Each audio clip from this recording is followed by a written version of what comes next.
vamos a continuar hablando del tema de continuidad que hemos venido desarrollando. Ustedes tienen un montón de material PDFiado subido a la carpeta correspondiente. Recuerden que tienen que acceder a ese material en orden, porque está subido en un orden cronológico, o sea, ir estudiando esos PDFs que les creé en orden. La clase pasada nosotros estuvimos trabajando sobre algunos de los conceptos que ustedes vieron en ese material, sobre todo con lo que tiene que ver con la definición de continuidad de la función en un punto, requisitos que teníamos que cumplir, y luego también involucramos los conceptos de continuidad de la función en un intervalo cerrado, en un intervalo abierto, y lo que nosotros llamábamos continuidad lateral. ¿Tá? Todo eso aparece aplicado entonces en la última clase, en la última videoconferencia, y ustedes tienen varios ejercicios para resolver por el estilo de los que estuvimos viendo en el repartido práctico. Hoy voy a ir a hablar de uno de los grandes teoremas que tenemos de aplicación del tema de continuidad. Ustedes se van a encontrar en el material PDFiado que les subí que se definieron las condiciones de hipótesis de tres grandes teoremas y otros más pequeños que no tienen ni nombre. Pero esos tres grandes teoremas corresponden al teorema de Bolzano, teorema de Weierstrass y teorema de Darboux. De los tres aparece el enunciado y las aplicaciones. Y en particular de dos de ellos, además, tenemos la demostración del teorema. Uno es del Bolzano y el otro es del Darboux.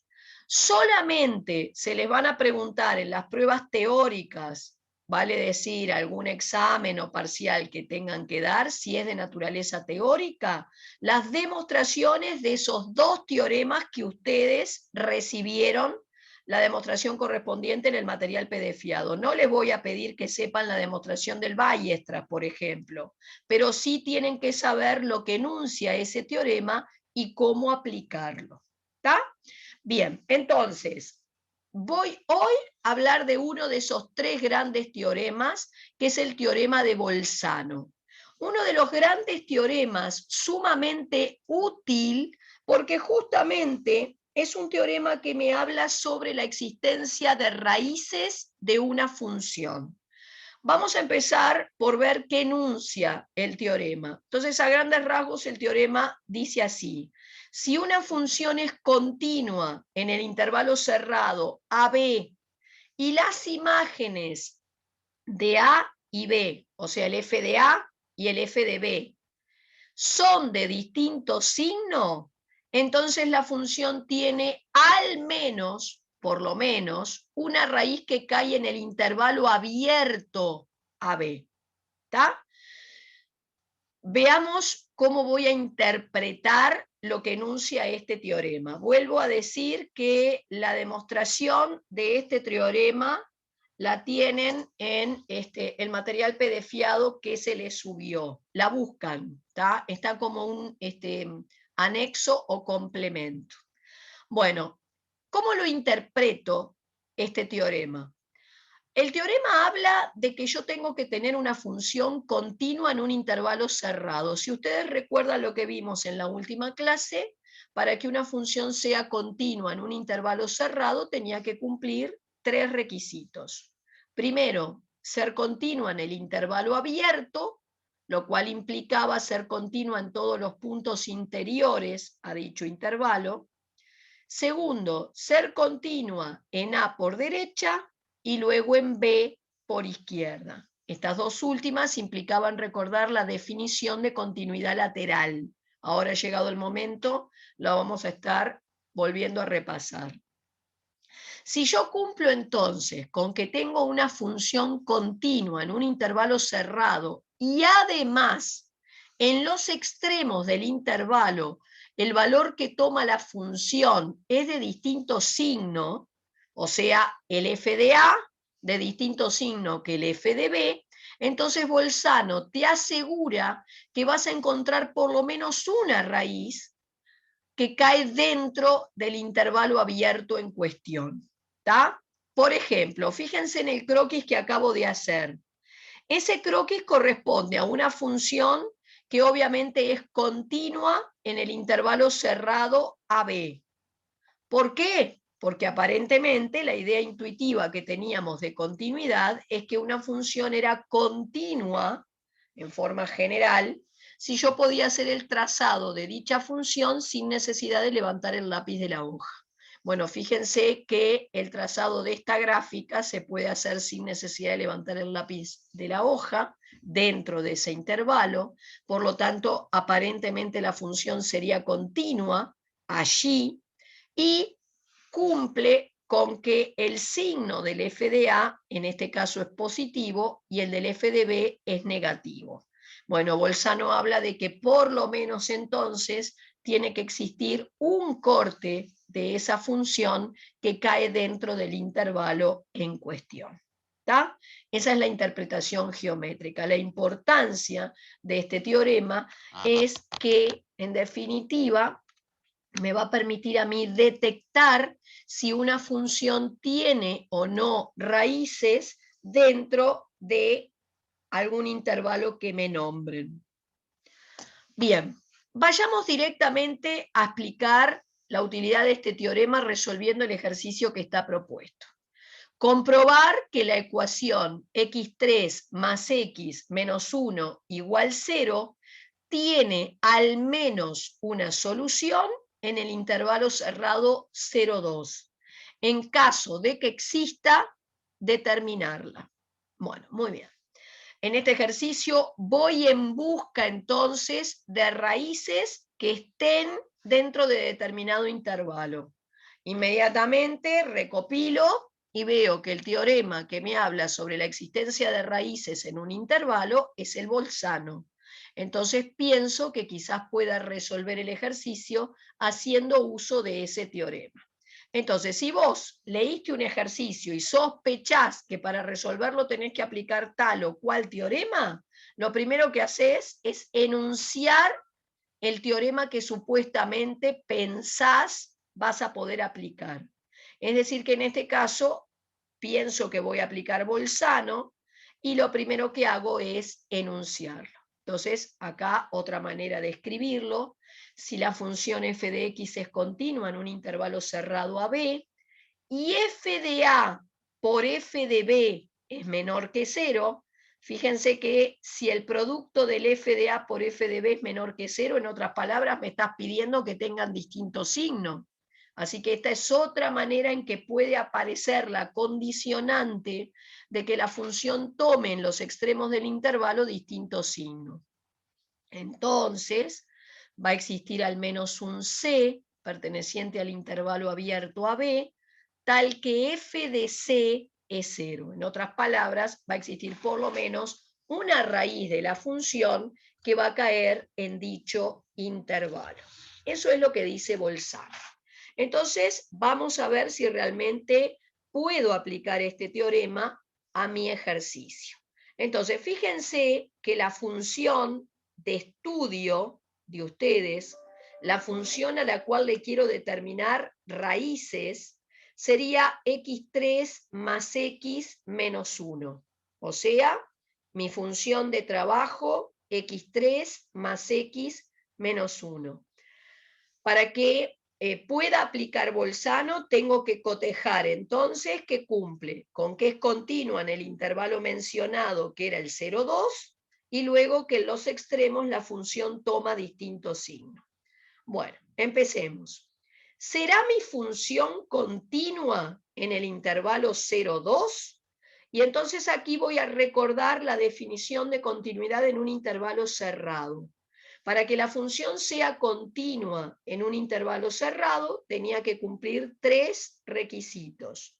Primero, ser continua en el abierto, ser continua en A por la derecha y ser continua en B por la izquierda. Bueno, entonces voy a mi caso en particular. La función será continua en el intervalo cerrado 0,2. Entonces, para que lo sea, primero, tendrá que ser continua en el abierto, luego continua en 0 por derecha y luego continua en 2 por izquierda. ¿Será continua en el intervalo abierto 0, 2? Y entonces acá otra definición para recordar. Una función es continua en un intervalo abierto, en este caso el 0, 2, si lo era en cada uno de los puntos interiores a dicho intervalo. Entonces tú fíjate que en este caso tu función respondía a un modelo polinómico. Las funciones polinómicas, en primer lugar, no tienen problema de existencia, no tienen denominadores que dependan de la incógnita, no hay logaritmos, no hay raíces de orden par. Ergo, si no tienen problemas de existencia, probablemente puedas hacer su representación gráfica sin necesidad de levantar el lápiz de la hoja. Además, por otro lado, nosotros habíamos visto el año pasado que la representación gráfica de una función polinómica es algo con cimas y valles, pero que puede hacerse el dibujo sin necesidad de levantar el lápiz de la hoja. Por lo tanto, yo acá voy a decir que sí es continua en el intervalo abierto, pues por ser f de x del tipo polinómico, es continua en todos los reales, en particular en este intervalo en el cual estás trabajando. ¿Está claro entonces? Repito, si la función responde a un modelo polinómico, que fue estudiado en segundo, si ustedes se acuerdan de los bosquejos de las funciones polinómicas que tenían cimas, valles, eran todas funciones continuas, no tenían problemas de existencia, vos podías hacer el dibujo sin levantar el lápiz de la hoja. Así que si yo mañana estoy frente a una función polinómica, no importa de qué grado sea, entonces sé que va a ser continua en todos los reales y en particular, en este caso, en el intervalo 0,2. Me voy entonces al segundo requisito, que es que sea continua en A por derecha. En este caso el A es 0, o sea que le voy a pedir que sea continua en 0 por derecha. Bueno, ahí me quedó una hoja en blanco, salté en la, no me di cuenta. Bueno, y acá voy a recordar la definición de continuidad lateral. Para que una función sea continua en 0 por derecha, tiene que cumplir, primero, que el 0 pertenezca al dominio. Me lo estoy cuestionando. ¿El 0 pertenece al dominio? Y acá la respuesta va a ser sí, porque yo puedo encontrar cuánto vale f de 0. Simplemente vas a tu función en cuestión y cambias todas las x por 0. Así que el f de 0 es 0 más 0 menos 1, lo cual te da menos 1. Así que vuelvo a repetir, el 0 pertenece al dominio, sí, porque existe el f de 0 y me dio menos 1. Siguiente requisito. ¿Existe el límite de f de x cuando x tiende a 0 por derecha? Para responder voy a intentar calcular este límite y ver si existe. Bueno, en este caso sería calcular el límite de esta función cuando x tiende a 0 por derecha. Como cualquier límite, cambia simplemente la x por 0 y nos da menos 1. Así que este límite existe porque encontré un valor para él. Y el tercer requisito es si este límite en realidad coincide con el f de 0. Fíjate que este límite lo calculaste en el ítem anterior y te dio menos 1, y el f de 0 lo tenías en el primer ítem y también te había dado menos 1. Así que como esta igualdad se cumple, puedo concluir que la función es continua en 0 por derecha. Estaría cumpliendo el segundo requisito. Y entonces voy al tercero y último, que sería preguntarme si la función es continua en B por izquierda. En este caso el B vale 2. O sea que lo que quiero analizar es si la función es continua en 2 por izquierda. Voy a la definición de continuidad lateral y para que la función sea continua en 2 por izquierda tiene que cumplir 3 cosas. El 2, ¿pertenece al dominio de la función? La respuesta en este caso va a ser sí, porque puedo hallar o calcular f de 2. Voy a la función, cambio todas las x por 2 y hago cuentas. ¿Existe el límite de la función cuando x tiende a 2 por izquierda? Bien, para ver si este límite existe, lo voy a tratar de calcular. Entonces, cuando voy a calcular este límite, resulta que me queda 9. Y por último, el límite de la función cuando x tiende a 2 por izquierda, ¿coincide con f de 2? Este lo calculaste en el ítem anterior y te dio 9. Este lo calculaste en el primer paso y también te dio 9. Así que puedo concluir que la función es continua en 2 por izquierda porque cumple con todos los requisitos. Así que cumplo con las 3 condicionantes planteadas en la definición de continuidad en un intervalo cerrado. Cumplo con las 3, así que voy a poder concluir que en este caso mi función es continua en el intervalo cerrado 0,2, lo cual era el primer requisito o condicionante del teorema de Bolzano. Luego Bolzano me pide que en los extremos del intervalo la función tenga distinto signo. Entonces, por ahí vos calculaste el f de 0, te había dado -1, calculaste el f de 2, te había dado 9, así que obviamente en los extremos la función tiene distinto signo. En otras palabras, si hago el f de 0 por el f de 2, me da negativo. Así que cumplo con la otra condición como para aplicar Bolzano. Y en definitivo, si cumplo con todos los requisitos del teorema, puedo plantear que Bolzano corre, y según Bolzano, entonces, podemos afirmar que existe por lo menos un C perteneciente al intervalo abierto, 0,2, donde la función se anula. En otras palabras, Bolzano me estaría afirmando que existiría por lo menos una raíz de esta función cayendo en este intervalo. Pero ¿cómo la determino? Porque, a ver, en algunos ejercicios a vos te piden que justifiques si existe o no una raíz que caiga en tal o cual intervalo. Pero no me pide expresamente que después, además de existir, la calcule. Fíjate que vos podrías perfectamente tratar de calcular esa raíz, ¿tá?, que tenemos planteada ahí, que supuestamente Bolzano me estaba afirmando que existía. ¿Cómo la voy a calcular? Bueno, para calcularla voy a hacer lo siguiente. Voy a hacer un ábacos. ¿Está claro? Nosotros ya usamos el ábacos en la primera parte de funciones. ¿Está? Fíjense que, recuerden el ábacos, si la letra del problema no aclara cuál es el error que me voy a permitir tener en la determinación de esa raíz, yo voy a asumir que el error es más o menos de más o menos 0,01. ¿Está? Recuerden, si no me aclaraban el error permitido, tomábamos un error del orden de 1 centésimo. ¿Está? Si te aclaran qué error quieren que tomes, considerarás el orden del error indicado.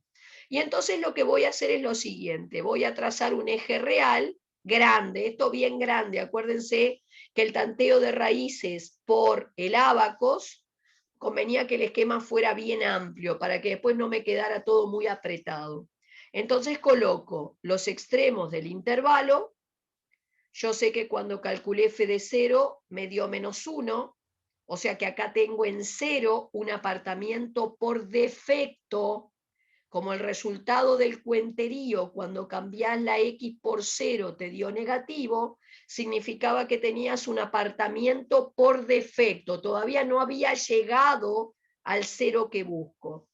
Y en el otro extremo del intervalo, cuando vos calculaste el f de 2, te dio 9, un resultado positivo, significa que estoy pasado del 0. Era lo que yo llamaba un apartamiento por exceso. Pero cuando yo tenía en una punta del intervalo un apartamiento por defecto y en la otra uno por exceso, sabía que había por lo menos una raíz cayendo ahí adentro.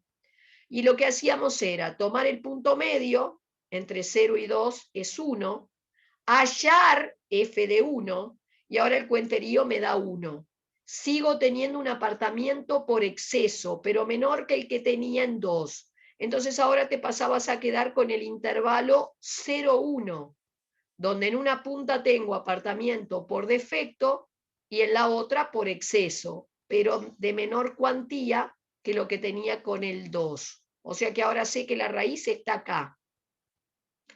Tanteo en el punto medio, pero cuando hago f de 0,5 me da un apartamiento por defecto, todavía de mayor módulo que el error permitido.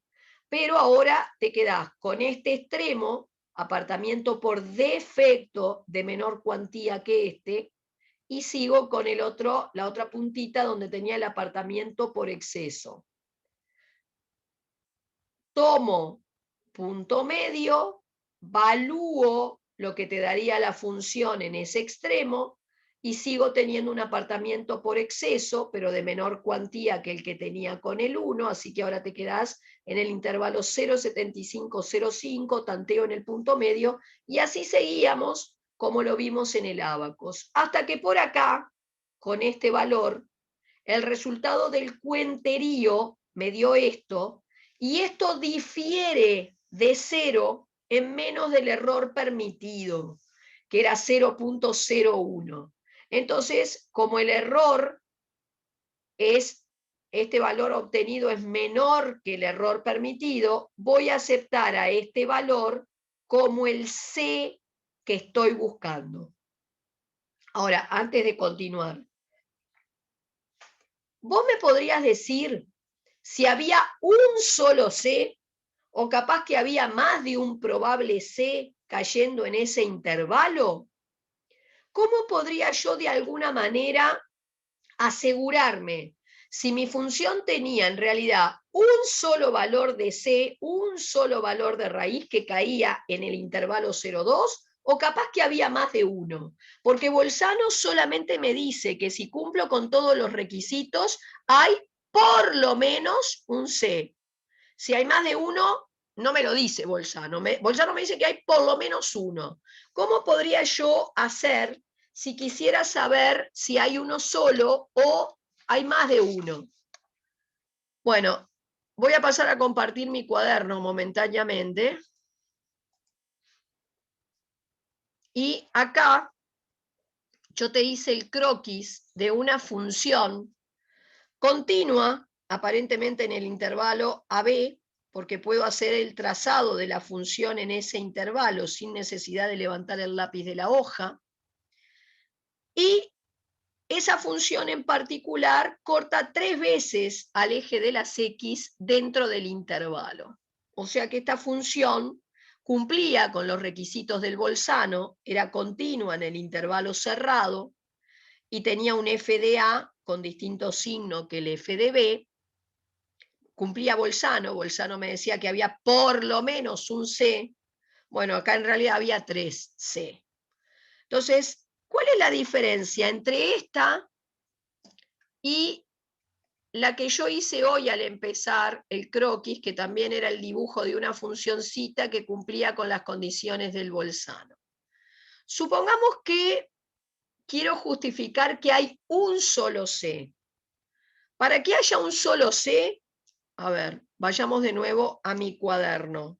¿Está? Voy a dibujar, así nomás, una función que en el intervalo AB,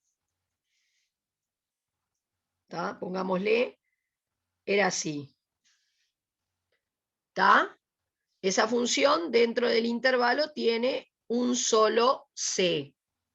Cumple con que en un extremo del intervalo, si esto era A, en un extremo tenés un f de A, en este caso negativo, y en la otra punta un f de B positivo. O sea, pude hacer el dibujo sin necesidad de levantar el lápiz de la hoja. En los extremos del intervalo la función toma distintos signos, cumplo Bolzano, Bolzano dice que hay por lo menos un C, y acá efectivamente para este dibujo había un solo C. Pero, ¿qué diferencia tiene este último dibujo con respecto al de arriba? ¿Tá? Si vos no tenés el dibujo, ¿cómo podrías afirmar si hay un solo C o más de uno? Fíjate que en el último dibujo la función es estrictamente creciente. O sea, su variación, ¿se acuerdan que la variación tenía que ver con el crecimiento o decrecimiento? Fue estricto. La función en todo este intervalo, en este caso, crecía siempre. Entonces, si yo de alguna manera justifico que en ese intervalo la función es estrictamente creciente o decreciente, sé que iba en busca de un solo valor de C. Si por el contrario la variación de la función en ese intervalo no fue siempre la misma, y en ese intervalo la función creció y decreció, entonces sabés que vas en busca de más de un C. Así que si yo quisiera, hoy o mañana me preguntan, ¿puede de alguna forma confirmar si hay un solo C o más de uno en el intervalo de estudio?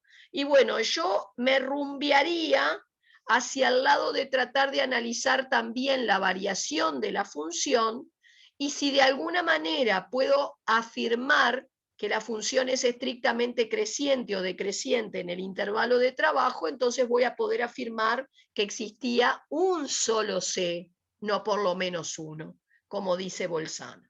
O sea, Bolzano solamente te habla de que existe por lo menos uno si cumplís con las condiciones de él, pero no te dice si es más de uno seguro, ¿tá? Entonces yo creo que si ustedes de alguna manera pueden justificar hoy o mañana la variación de la función en ese intervalo, podrían de alguna manera aludir si la función va a tener más de un C o no dentro de ese intervalo en el que están trabajando. Bueno, eso para que lo vayamos barajando. La variación de la función después va a estar ligada con la derivada. Así que cuando yo dé la herramienta derivada, de alguna manera vas a poder justificar formalmente la variación de la función en un intervalo. Bueno, y no tenía más nada mi ejercicio, pero yo adicioné una pequeña interrogante. ¿Qué hubiera pasado si la función, en lugar de ser la que yo te di hoy, hubiera sido esta? Y te pido lo mismo, que justifiques o no la presencia de por lo menos una raíz en ese mismo intervalo. Bueno, yo arranco igual que como hicimos más arriba. Si vos me pedís que yo justifique la existencia de raíces en ese intervalo, pienso en el teorema de Bolzano, que empezaría enunciándolo y luego trataría de chequear si cumplo con los requisitos que él plantea. Como el primer requisito era que la función fuera continua en el intervalo cerrado, iría a recordar que para que sea continua en el cerrado tenías que cumplir estas tres cosas. Y entonces cuando arranco, primero tratando de ver si es continua en el intervalo abierto, recuerden que para que sea continua en el intervalo abierto tenía que serlo en cualquier punto interior a ese intervalo. Pero si yo miro el formato que tiene esta nueva función que les di, esta función tiene un problema de existencia porque tiene un denominador que depende de la incógnita. ¿Dónde me da problemas de existencia? Donde ese denominador se haga cero. ¿Y en qué lugar se hace cero ese denominador? Bueno, se hace cero cuando la x vale 1. Por lo tanto, fíjense que la función no existe en 1 y el 1 cae dentro de este intervalo. Entonces, si yo detecto por lo menos un punto de no existencia dentro de ese intervalo, yo ya sé que si la función no existe en 1, nunca va a ser continua en 1, porque el primer requisito para la continuidad puntual es que el elemento pertenezca al dominio. Y si vos acabás de encontrar un valor de x que no pertenece al dominio y caía en ese intervalo, ya vas a poder decir que la función no es continua ahí y por lo tanto no es continua en el intervalo abierto 0,2. Y si no es continua en el intervalo abierto 0,2, ya no estarías cumpliendo el primer requisito de la continuidad en el cerrado.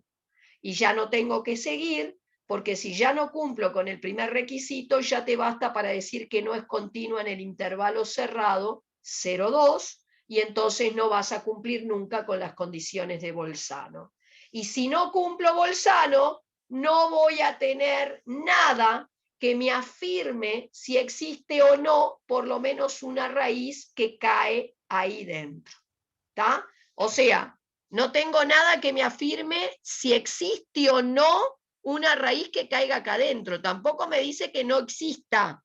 Simplemente Bolzano no corre como para asegurarte la existencia de por lo menos una raíz. No corre Bolzano. No tengo nada en ese caso que me plantee la posible existencia de una raíz, pero tampoco me niega la probabilidad de que exista. Tendré que detectarla por otro camino, no aplicando Bolzano, porque el Bolzano no corre. ¿Alguna pregunta hasta acá que quieran hacer? Bien, entonces, No. este es uno de los grandes e importantísimos teoremas que tenemos dentro del paquete de continuidad. Vuelvo a repetir que si ustedes van a la parte entonces de donde están los grandes teoremas, se van a encontrar otros problemas hechos a modo de ejemplo de cada uno de esos teoremas, del Weierstrass, más del Bolzano y del Darboux. Lo que yo voy a hacer